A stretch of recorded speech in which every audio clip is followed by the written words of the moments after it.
They belong to two groups that have been historically marginalized and labeled inferior. A decade-old legacy of racism and sexism would ascribe black women with peculiar derogatory images. Four central figures would be used to represent black women to enforce racism and discrimination. The mammy, generally portrayed as the ugly, obese, dark-skinned, strong-bodied, and inept domestic servant. The domineering matriarch. The Jezebel, a sex object, and finally the tragic mulatto, the child of a female slave and her white master. The persuasive black drop rule meant that a person was black if there was a single drop of black blood in their ancestry. These derogatory images would ensure black females were conceived as primitive, lustful, seductive, physically strong, domineering, unwomanly, and dirty.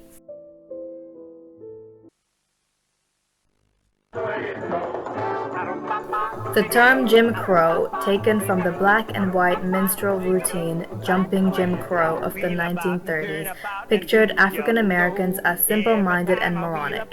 It was also the name given to laws passed during the late 19th century to mid-20th century. In 1896, the Supreme Court ruled the Equal Protection Clause of the 14th Amendment was not violated by the equal but separate facilities for whites and colored by Louisiana law. State and local authorities did not practice the separate but equal doctrine. Funding for black education was not equal, and equal access to public facilities was not available to blacks. Confederate states, which had contested the freeing of the slaves during the Civil War, moved to pass laws which imposed segregation on places such as schools, parks, and public transport in an attempt to suppress African Americans. The ultimate aim was to ensure contact between black and white people was prevented. The racial segregation sanctioned by the federal government would prevail for the next 50 years. In the 1930s, African Americans were subordinate to whites in all aspects of public life due to a vast system of racial caste that had been constructed partly by state laws and partly by local practices. It was a difficult and complicated struggle for African Americans, attempting to fit into a society that simply did not want them. Caught up in all of this discrimination were the people attempting to elevate themselves and in doing so elevate the social position of African Americans at this time. Higher education in those days was a difficult path to tread, especially for a woman of color and particularly if the academic choice was in the field of STEM, the traditionally male fields of science, technology, engineering, and mathematics. She would probably be the only woman or of only a few on campus and in classes, so very often these women would experience not only hypervisibility but social isolation. Further, academic performance would only be part of the pressure they endured, but also to prove that African Americans were not inferior and pervasive racist representations were incorrect.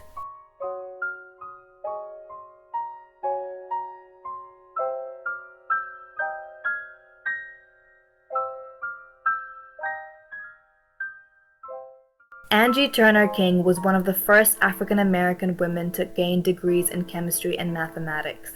Born in Elkhorn, West Virginia, she experienced a difficult upbringing in a segregated mining community and was the grandchild of former slaves who had been given the land when they were freed. When she was 8 years old, King's mother passed away and her father was killed in a coal mining accident. She was sent to live with her maternal grandmother. King was abused by her grandmother because of the color of her skin. She was so light-skinned she was almost white. She called me the black bitch. Growing up in a poor mining community, living conditions themselves were also harsh. I slept upstairs in a cabin, and in the wintertime, when it would snow, I'd wake up with snow on my bed. Finally, King was sent to live with her grandfather. He encouraged her to attend school and do well, although he himself was illiterate.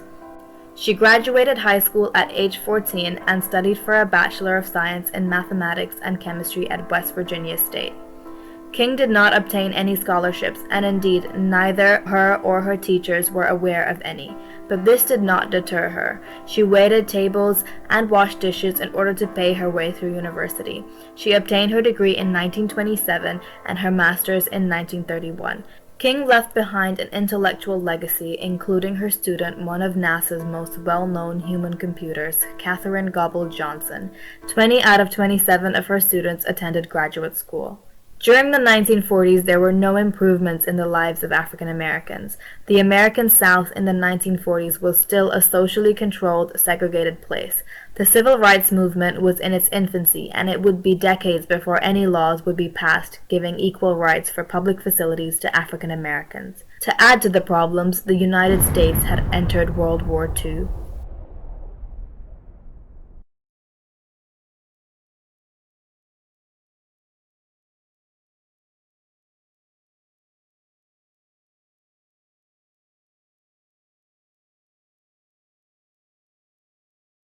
Miriam Daniel Mann was born in Covington, GA in 1907. She graduated from Talladega College with major in chemistry and minor in mathematics in 1940. In 1943, Mann was 36 years old with 3 young children. Job opportunities were limited for married women, especially with children. However, 2 years before, the United States had joined World War II, leaving a shortage of skilled labor. Mann's daughter recalls how this opened up opportunities for people of color within what was later to be known as NASA. In 1943, my mother found out that NASA were looking for people to hire as computers. Mothers did not work in those days, so our home life was very different to other households. The work involved complex mathematical calculations. They had a number 2 yellow pencil and a slide rule. That was it. This work was considered drudgery, so women's work, and originally done by white women, but because there was acute labor shortages due to the war, they needed to recruit black women. It was an incredible, rare chance for my mother to be a professional mathematician.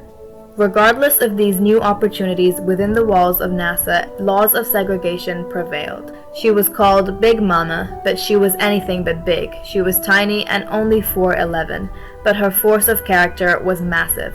The colored computer's sign in the cafeteria was put in her purse every day until they stopped replacing it. My daddy said, "You are going to get fired." "Well, I'm going down fighting," she said. Black people were still being lynched at this time. When a colored girl's sign appeared on the bathroom door, she took that down too, but they put up a permanent sign. White people did not know about the black women at NASA because they entered and exited their buildings through separate doors. They were secret, and they were secret because it was illegal to employ black people. The first 11 years of this federal project was against the law. The Soviet Sputnik launch had already sent a man into space, and the NACA, now NASA, was crazy to catch up. The NACA became NASA in 1958. When Katherine Johnson calculated the trajectory for the astronaut John Glenn to get back to Earth safely, Big Mama was a part of this.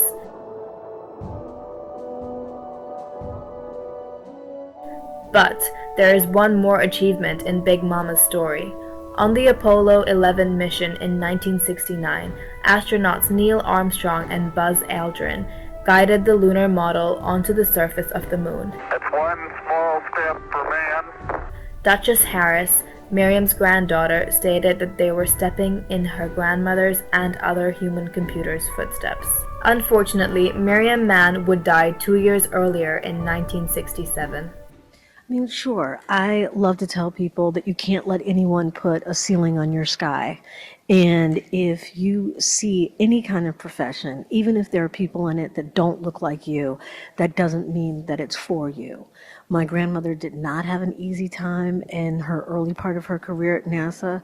The first 10 years she was there, she had to stay hidden in her building. She ate at her desk. And then for close to 10 years after that, she ate in a segregated cafeteria. However, my grandmother worked there until 1966. By then it was completely desegregated. She met the astronaut John Glenn, and she worked on Friendship 7. This is for a woman that was born 60 years after slavery ended. So if she can do it, young people can do it today.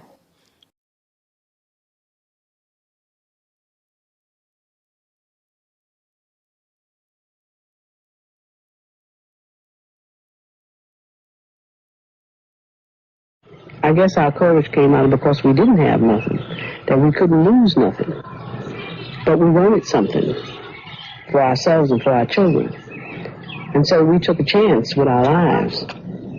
During the 1950s, increased protests by the civil rights movement would bring the movement achievements. Public schools described as separate but equal was not a true statement. They may have been separate, but they certainly were not equal. In 1954, the Brown versus the Board of Education case brought this to an end by ruling that segregation of schools was unconstitutional. We're willing to be beaten for democracy, and you misuse democracy in the street. This began the integration of black and white schools. Violence and intimidation was used to prevent African Americans from asserting their rights by Southern whites. But we in the White Citizens Council say now, yesterday, today, and forever, as long as there is one living white man in the United States, the Supreme Court is not the law of the land. That decision is not the law of the land now, or it never will be.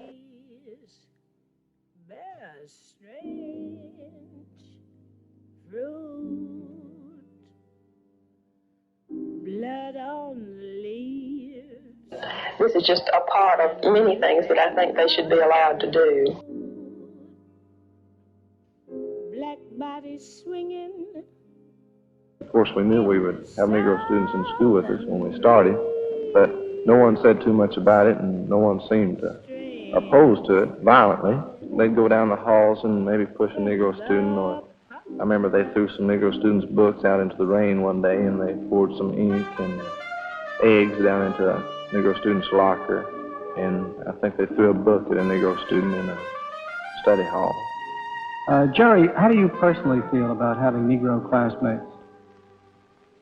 Well, I didn't ask for integration, and I wasn't enthusiastic about getting it, but the Supreme Court said that our high school should be integrated, and so I thought that I should do all I could to bring this court order about peacefully. 12 colored students who came down every morning from Foley Hill also had a lot to get used to. And then Monday morning, when we started school, there were only a few people around, and I thought maybe, well, they just here to be curious and they wanted to see us come in, and that they would leave late. But then on the next day, when more people came and a young boy started walking with signs, I began to wonder and think, well, maybe they're not going to accept us like I thought they were. And on Wednesday morning, I almost tried to go back home because there were so many people, and they looked so mean. They looked like they just wanted to grab us and throw us out. They didn't want us at all. I could just see their hate in their hearts. And when we got inside the school, most of the children were very nice to us. And then there were some, you could tell that they didn't want us there. Yvonne Clark was born in 1929 in Houston, Texas, and raised in Louisville, Kentucky. She graduated from Howard University in 1951 and was the first woman to earn a degree in mechanical engineering. Clark's first experience of sexism was in school, when she was not allowed to take mechanical engineering because she was a girl. When Clark applied to the University of Louisville and the University of Illinois, she found all the dormitories were full. However, Howard University in Washington, D.C. offered her a place, and there was room in the dormitory for her. But once doors had opened, it was merely the beginning of her journey. At Howard, they told me I might have a hard time, but I was prepared. Nobody could stop me. I was a mechanical engineer at Howard, and the only female at that point majoring. At this point, the World War II guys came back, so I only had about maybe 2 classmates who are not World War II vets. At a careers fair one day, Clark was told by a recruiter that his company brought their engineers in at the bottom and they had to work their way up. Clark said that was not a problem for her. The recruiter attempted every way to discourage her, so she realized the reason he did not want to hire her was because she was female. This discrimination that was so blatant that it left Clark undeterred, and eventually she would find employment at Frankfurt Arsenal Gauge Laboratories, her first job. However, even when opportunities presented themselves to her, the mindset of current attitudes was still there. When she went for the interview for the summer job at Frankfurt Arsenal, the supervisor was expecting 2 people that day, a secretary and an engineer. I arrived on time at 8:30. He said, "I need this." I said, "Where's the typewriter?" I went over there and started typing, and then the secretary showed up 45 minutes late. He looked at me and his secretary. He said, "Are you my engineer?" I said, "Yes, sir." I felt sorry for him because he had assumed I was a secretary. I'm a team man. I had no problems with that. Doesn't bother me one bit. Clark encountered a lot of situations where she was the only female. When she was asked if it made her feel uncomfortable, she said it didn't bother me one bit because I didn't need it to work. I had a job. At Frankfurt Arsenal, Clark recalled, "I think I was putting in 10 or 11. So something happened and somebody found out that as an engineer I was making more than the guys who came up through the ranks, so they got kind of upset. This female is making more money than them, so they talked to the supervisor. The supervisor talked to me. I said, no problem, now I can go see Philadelphia because you all brought me in on overtime." At Howard University, Clark was the only woman in a class of 300 graduates. Although she graduated with top honors, she was not allowed to accompany her fellow graduates at the ceremony.